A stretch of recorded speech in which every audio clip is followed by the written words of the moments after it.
প্রত্যুপকার। ঈশ্বরচন্দ্র বিদ্যাসাগর। আলী ইবনে আব্বাস নামে এক ব্যক্তি মামুন নামক খলিফার প্রিয় পাত্র ছিলেন। তিনি বলিয়া গিয়াছেন, আমি একদিন অপরাহ্নে খলিফার নিকটে বসিয়া আছি, এমন সময়ে হস্তপদবদ্ধ এক ব্যক্তি তাহার সম্মুখে নীত হইলেন।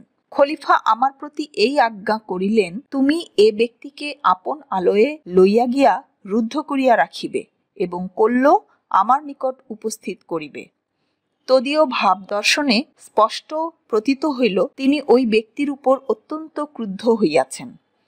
আমি তাহাকে আপন আলয়ে আনিয়া অতি সাবধানে রুদ্ধ করিয়া রাখিলাম, কারণ যদি তিনি পালাইয়া যান আমাকে খলিফার কোপে পতিত হইতে হইবে। কিয়ৎক্ষণ পরে আমি তাহাকে জিজ্ঞাসিলাম, আপনার নিবাস কোথায়? তিনি বলিলেন, ডেমাস্কাস আমার জন্মস্থান। ওই নগরের যে অংশে বৃহৎ মসজিদ আছে তথায় আমার বাস। আমি বলিলাম, ডেমাস্কাস নগরের বিশেষত যে অংশে আপনার বাস তাহার উপর জগদীশ্বরের শুভদৃষ্টি থাকুক। ওই অংশের অধিবাসী এক ব্যক্তি একসময় আমার প্রাণদান দিয়াছিলেন। আমার এই কথা শুনিয়া তিনি সবিশেষ জানিবার নিমিত্ত ইচ্ছা প্রকাশ করিলে আমি বলিতে আরম্ভ করিলাম, বহু বৎসর পূর্বে ডেমাস্কাসের শাসনকর্তা পদচ্যুত হইলে যিনি তদীয় পদে অধিষ্ঠিত হন, আমি তাহার সমভিব্যাহারে তথায় গিয়াছিলাম।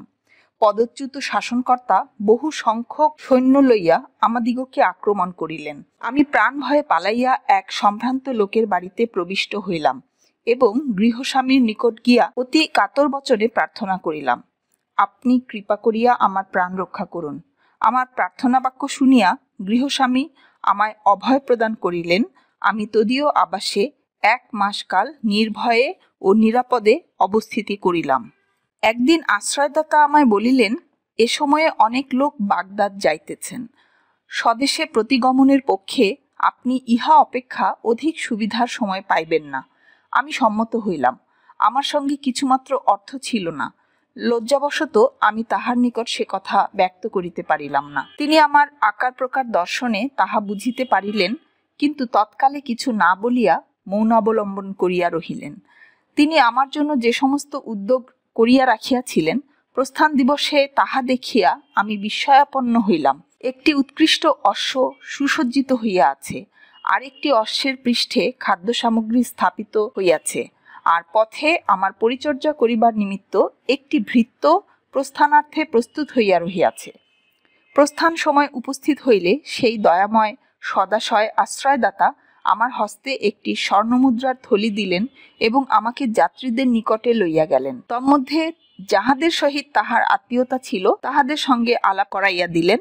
আমি আপনকার বসতি স্থানে এই সমস্ত উপকার প্রাপ্ত হইয়াছিলাম। এজন্য পৃথিবীতে যত স্থান আছে ওই স্থান আমার কাছে সর্বাপেক্ষা প্রিয়। এই নির্দেশ করিয়া দুঃখ প্রকাশপূর্বক আমি বলিলাম, আক্ষেপের বিষয় এই, আমি এই পর্যন্ত সেই দয়াময় আশ্রয়দাতার কখনো কোনো উদ্দেশ্য পাইলাম না।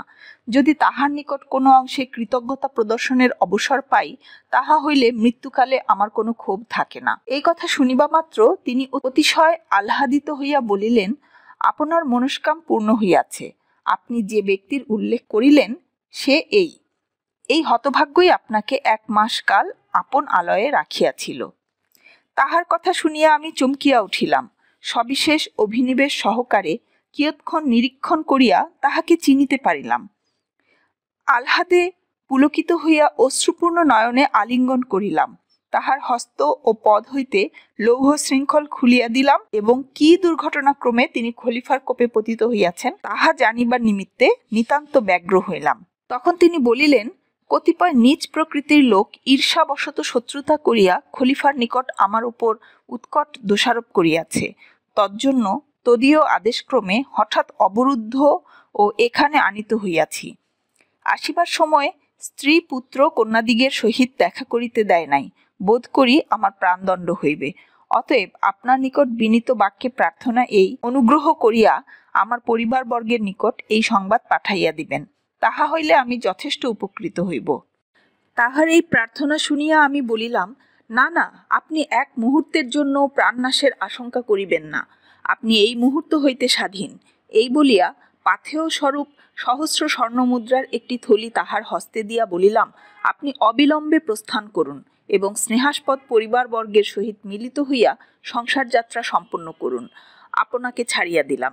এজন্য আমার উপর খলিফার মর্মান্তিক ক্রোধ ও দেশ জন্মিবে, তাহাতে সন্দেহ নাই।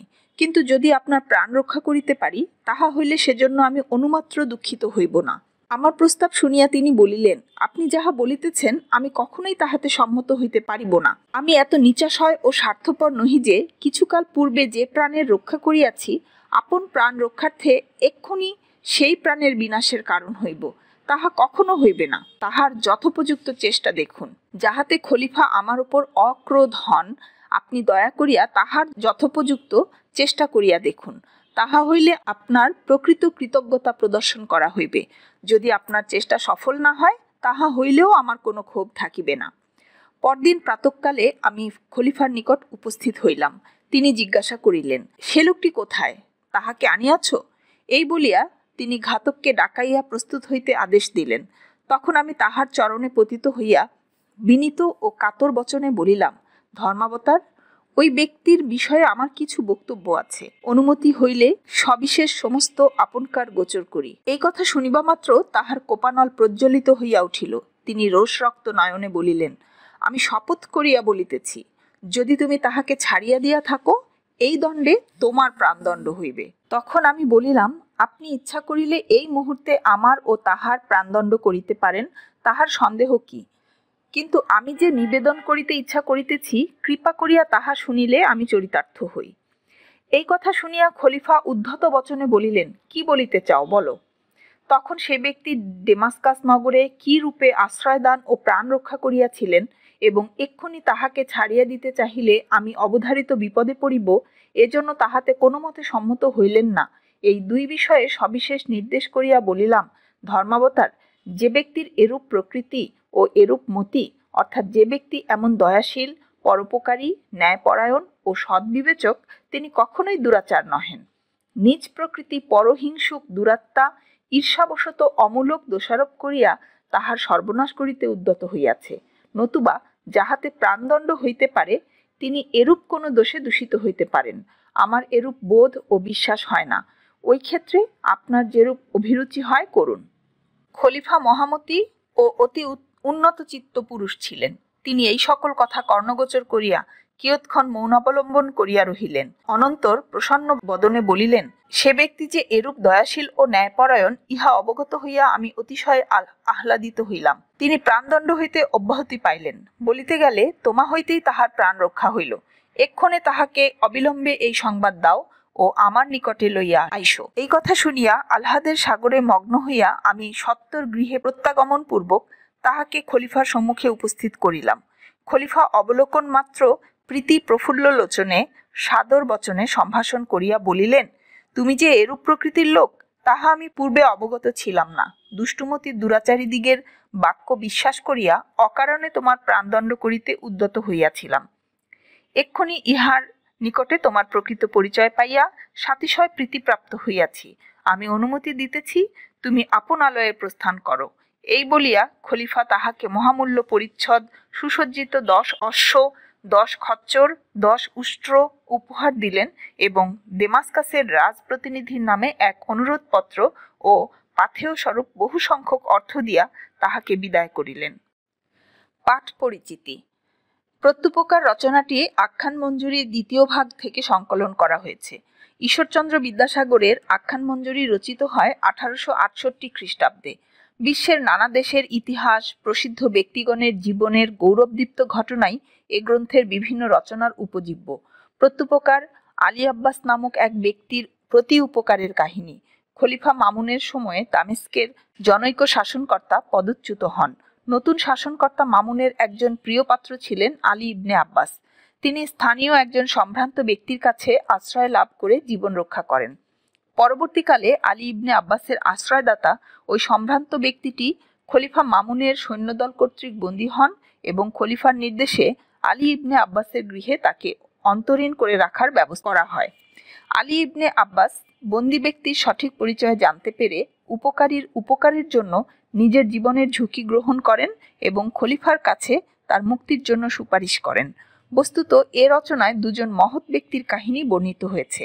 তাদের একজন নিঃস্বার্থ উপকারী, অন্যজন সকৃতজ্ঞ প্রত্যুপকারী। খলিফার মহত্ব এ রচনায় প্রকাশিত হয়েছে।